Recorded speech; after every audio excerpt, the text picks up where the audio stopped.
So abnormal molar mass means it is not the actual molar mass as we think about the molar mass. So molar mass is what, हम लोग जानते हैं molar mass क्या होता है. It is the average mass of atoms of all types of isotopes present in this earth.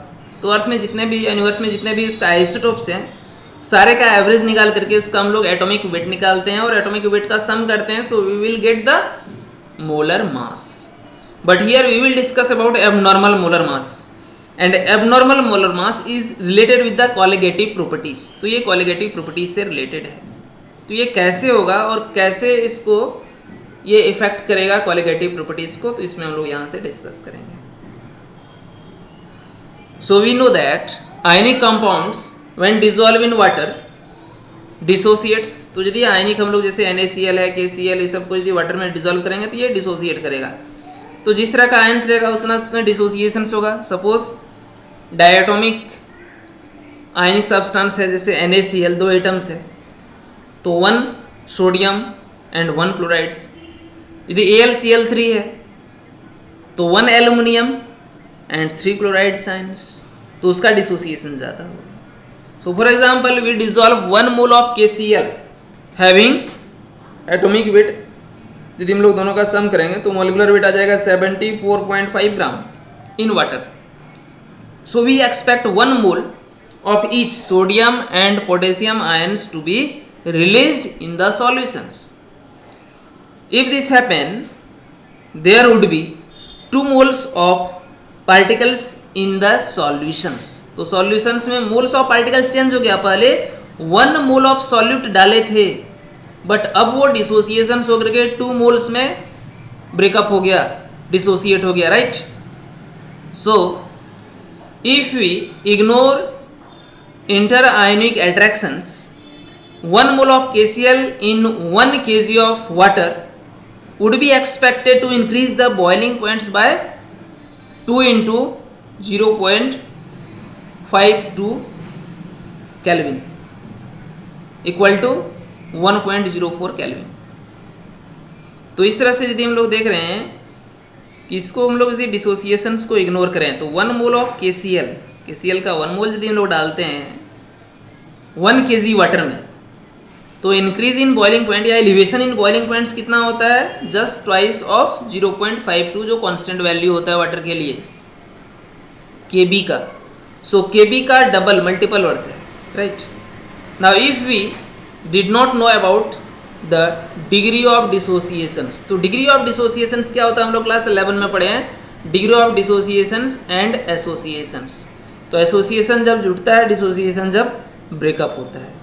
तो डिसोसिएशंस यहाँ कराएंगे KCl का, NaCl का, इस तरह का जो आयनिक सॉल्ट्स होगा डिसोसिएट करेगा. और बहुत सारा कोवलेंट्स में एसोसिएशंस होता है, तो हम लोग नीचे का पैराग्राफ में एसोसिएशंस भी पढ़ेंगे.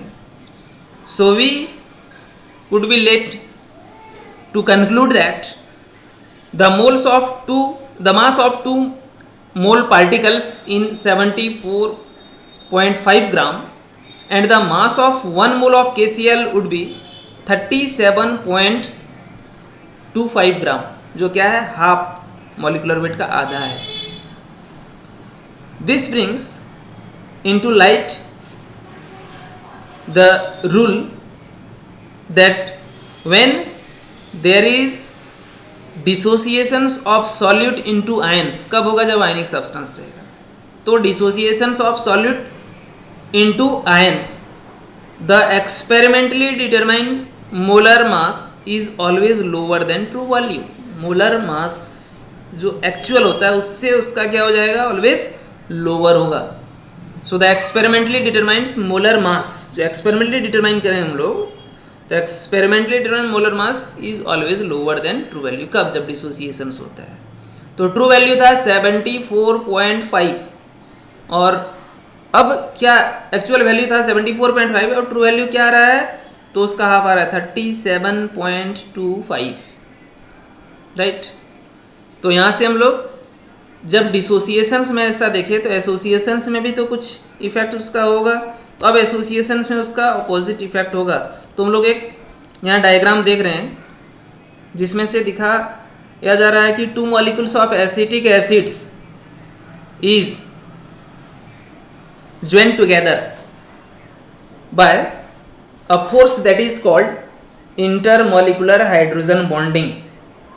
So this intermolecular hydrogen bonding binds both the molecules of acetic acids and the process is called dimerization. दो मॉलिक्यूल्स एक साथ जुटना को डाइमराइजेशन, 3 मॉलिक्यूल जुटेगा ट्राइमराइजेशन, जैसे हम लोग क्लास 11 में देखे थे.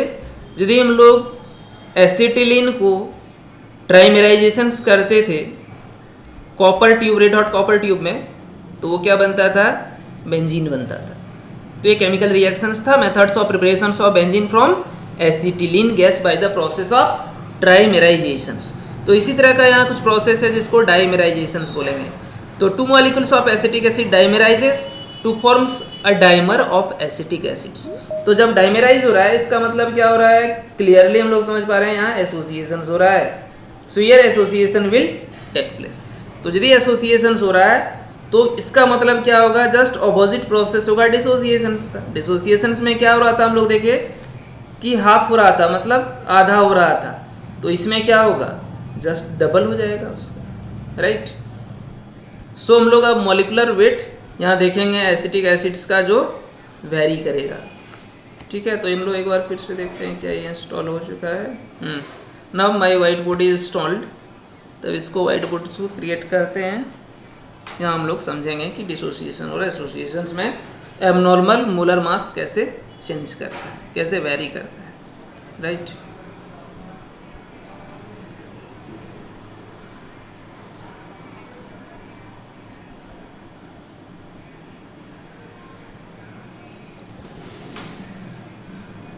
So this is new whiteboard and I will put the heading abnormal molar mass, right.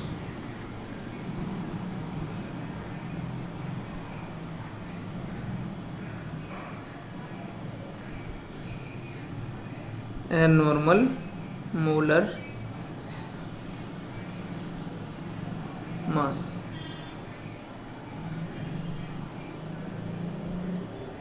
तो नेम से ही क्लियर है कि जो एक्चुअल मोलर मास होगा उससे थोड़ा सा ये डिफरेंट होगा. That's why it is called abnormal molar mass. तो ये abnormal molar mass actual molar mass से डिफरेंट होता है. क्यों डिफरेंट होता है?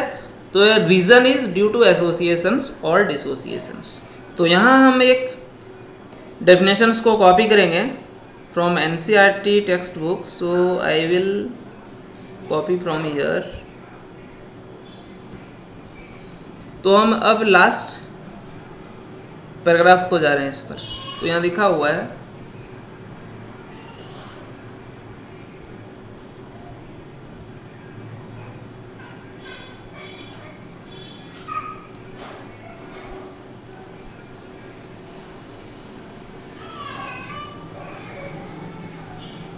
तो यहाँ से हम लोग लास्ट लाइन में देख रहे हैं such a molar mass that is either lower. तो यहाँ हम इसको कॉपी कर रहे हैं. ठीक है, this is the definition. Such a molar mass that is either lower और हायर देन द एक्सपेक्टेड और normal value is called as abnormal molar mass. तो इसका डेफिनेशन हम लोग यहाँ देख सकते हैं, ये लास्ट लाइन में इस पैराग्राफ में दिया हुआ है. इसको हम कंट्रोल सी दबा के कॉपी करते हैं और हम पेस्ट करते हैं बाय यूजिंग शॉर्टकट की.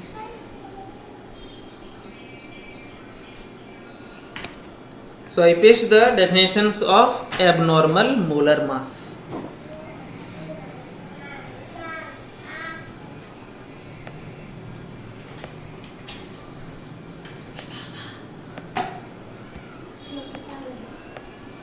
और आधा घंटे तो हम यहाँ पेस्ट कर दिए इसको definitions of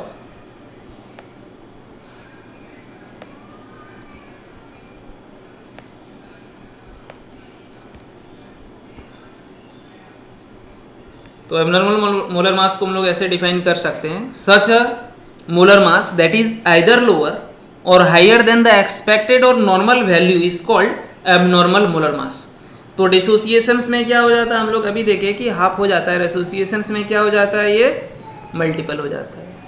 तो इन दो केसेस यहाँ है, तो केस 1 क्या हो जाएगा, डिसोसिएशंस कब होगा,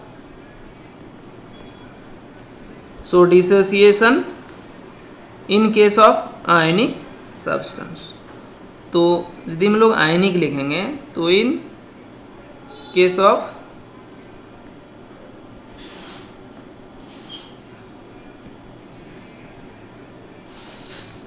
आयनिक सॉल्यूट, यदि आयनिक सॉल्यूट रहेगा तो डिसोसिएशन होगा।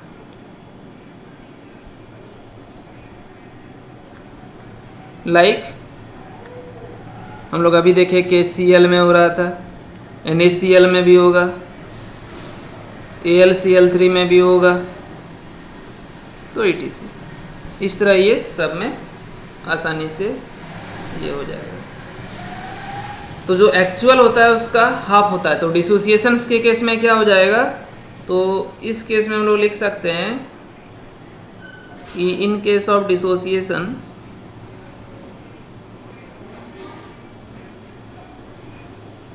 It will be half.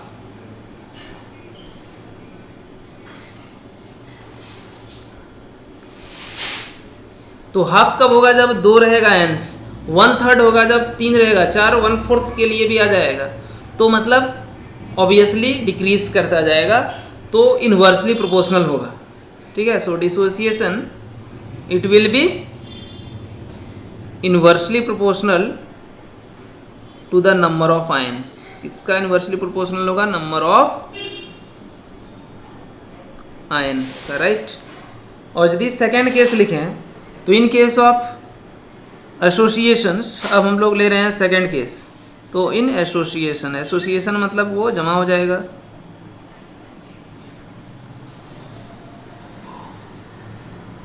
So in case of associations it will increase. तो एसोसिएशंस में हम लोग लिख सकते हैं कि मोलर मास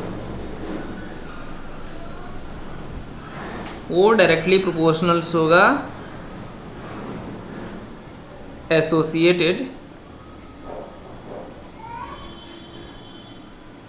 मॉलिक्यूल्स का।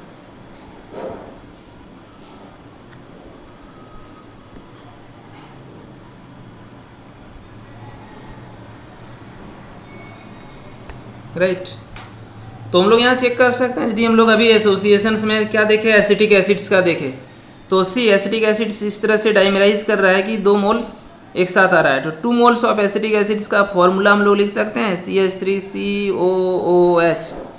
अब यदि मॉलिकुलर वेट हम लोग कैलकुलेट करेंगे तो एसिटिक एसिड्स का मॉलिकुलर वेट से हम लोग 2 से मल्टीप्लाई कर देंगे। तो हम लोग पहले इसको एम्पिरिकल मॉलिकुलर फॉर्मूला इसका लिखते हैं। सो देयर आर 2 कार्बन, तो C2 4 hydrogen, so 4H and there are 2O, तो O2 है, इंटू 2 हो जाएगा, तो इंटू 2, तो हम लोग लिख सकते हैं कि 2 into molecular weight of acetic acid. तो molecular weight of acetic acid से निकालेंगे तो हो जाएगा कितना, तो 12 इंटू 2 24, प्लस हाइड्रोजन का 4 होगा, ऑक्सीजन का 16 होता है, तो 16 2 32, राइट। अब इसको यदि हम लोग सॉल्व करेंगे so we will get the actual calculated molar mass of acetic acids in a dimer. तो हम लोग चेक करते हैं।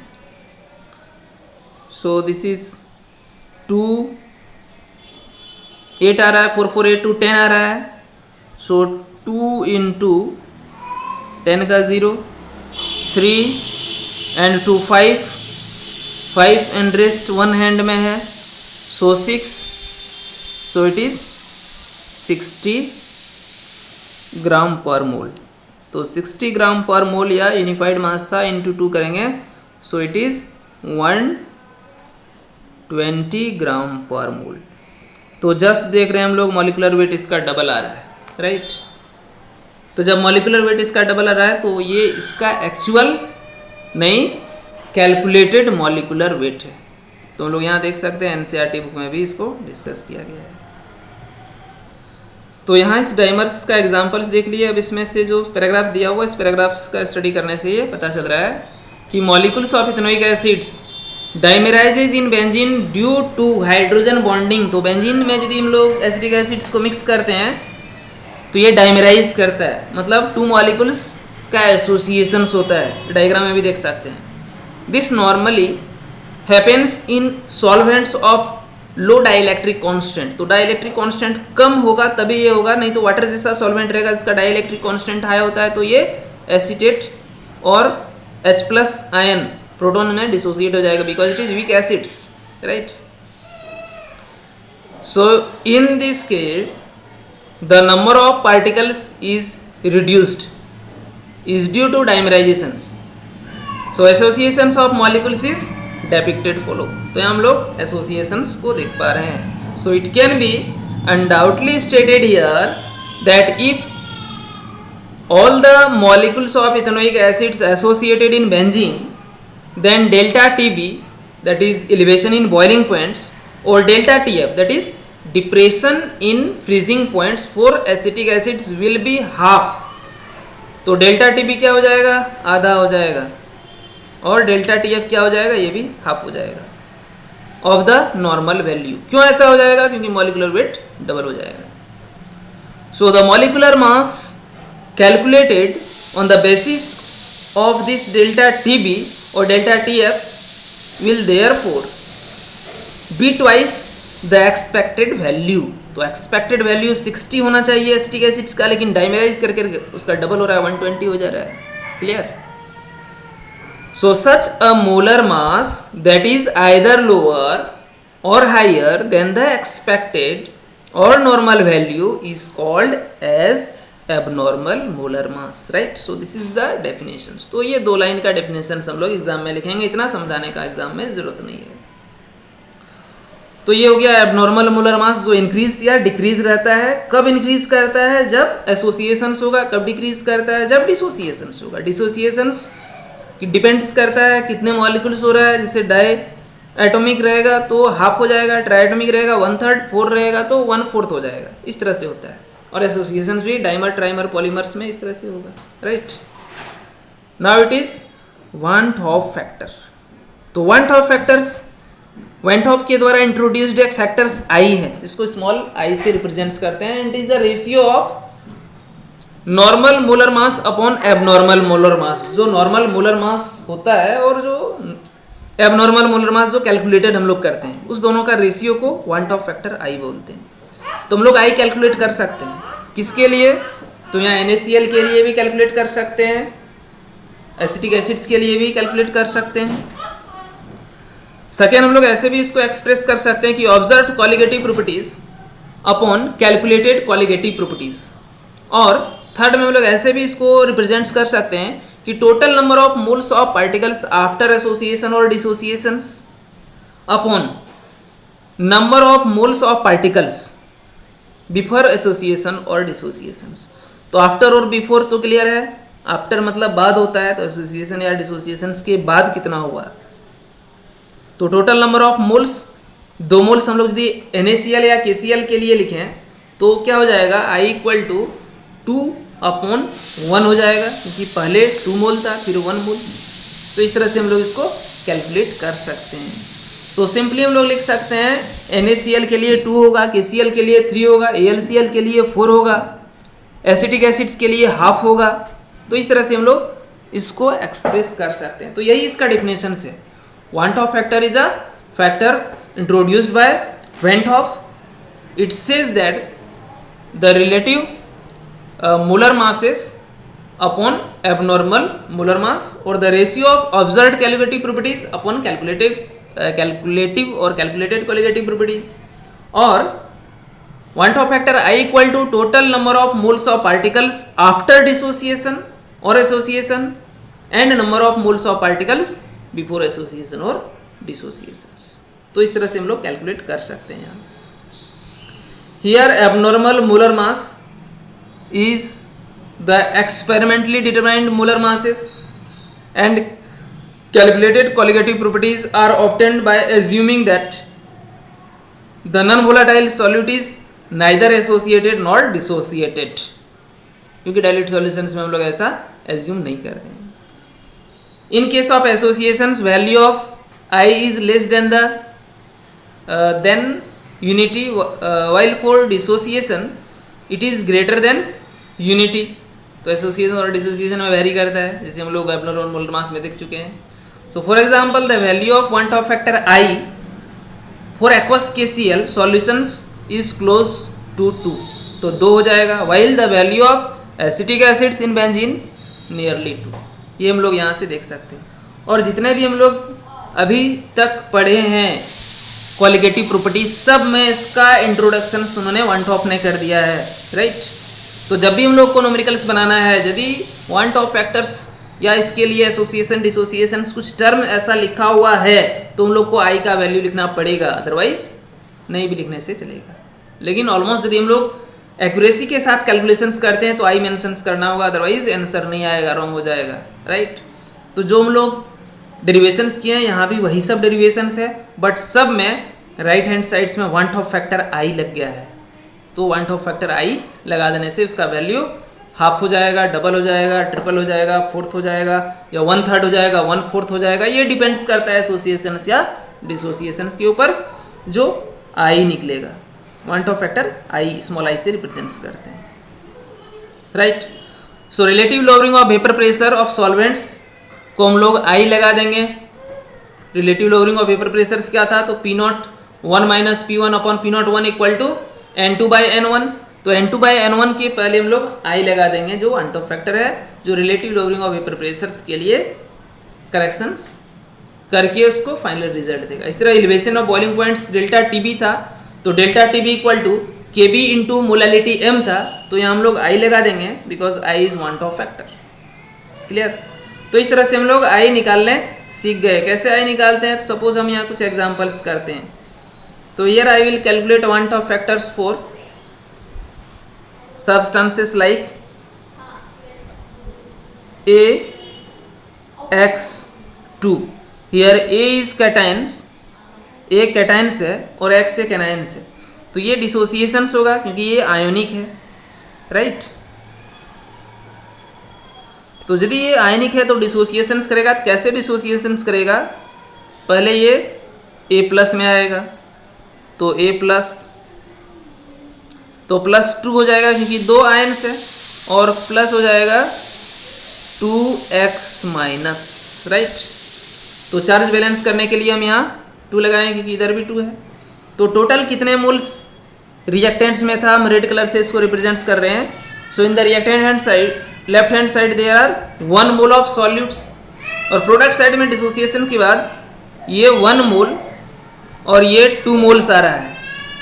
सो टोटल डिसोसिएशंस के बाद कितना हुआ, इधर 1 मोल था, अब डिसोसिएशंस होकर के ये 1 + 2 इक्वल टू 3 मोल्स हो गया, जो आफ्टर डिसोसिएशन है। तो 3 मोल यहाँ आफ्टर डिसोसिएशन है, तो van't Hoff factor i equal to क्या हो जाएगा, 3 जो आफ्टर डिसोसिएशन हुआ upon before dissociation 1। So van't Hoff factor equal to 3 answer. तो वन टॉप फैक्टर निकल गया।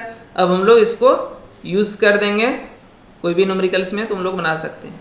अब सपोज NaCl के लिए वन टॉप फैक्टर लगाना है, तो NaCl पहले 1 मोल था, अब ये डिसोसिएशंस करेगा, तो 1 sodium ion plus 1 chloride ions, तो इधर 1 इधर 1, तो अब इधर 1 मोल था और इधर हो गया 2 मोल्स, राइट। तो हम लोग फॉर्मूला क्या लिखेंगे, van't Hoff factor i equal to हम लोग को पहले से ही पता है total number of moles of particles after association और डिसोसिएशंस। तो आई इक्वल टू हम लोग को पता है आफ्टर डिसोसिएशंस या एसोसिएशन। तो आफ्टर डिसोसिएशन मतलब डिसोसिएशन के बाद, तो कितना मोल्स आ रहा है डिसोसिएशन के बाद, हम देख रहे हैं यहाँ 2 मोल्स आ रहा है। So it will B 2 moles, तो 2 मोल्स अपॉन क्या हो जाएगा, number of moles of particles before dissociation और एसोसिएशन। तो डिसोसिएशन के पहले कितना था, बिफोर मतलब पहले होता है, तो 1 था। So van't Hoff factor equal to 2, right. तो इस तरह से हम लोग वन टॉप फैक्टर्स निकाल सकते हैं, क्लियर। तो जितना आयंस होगा वही आयंस वन टॉप फैक्टर होता है, और कुछ एक्स्ट्रा उसमें नहीं है। यदि डाइमर पॉलीमर्स रहेगा तो वहाँ उसको आधा करेंगे या 1/3 करेंगे या 1/4 करेंगे, वो डिपेंड्स करता है नंबर ऑफ पॉलीमर्स के ऊपर। तो आज हम लोग यहीं तक रहने देते हैं, नेक्स्ट क्लास में आगे हम लोग करेंगे। तो ये कंप्लीट हो गया। अब कुछ इसका न्यूमेरिकल से एक दो कर लेंगे और नेक्स्ट क्लास में हम लोग स्टार्ट करेंगे third unit, that is electrochemistry, right.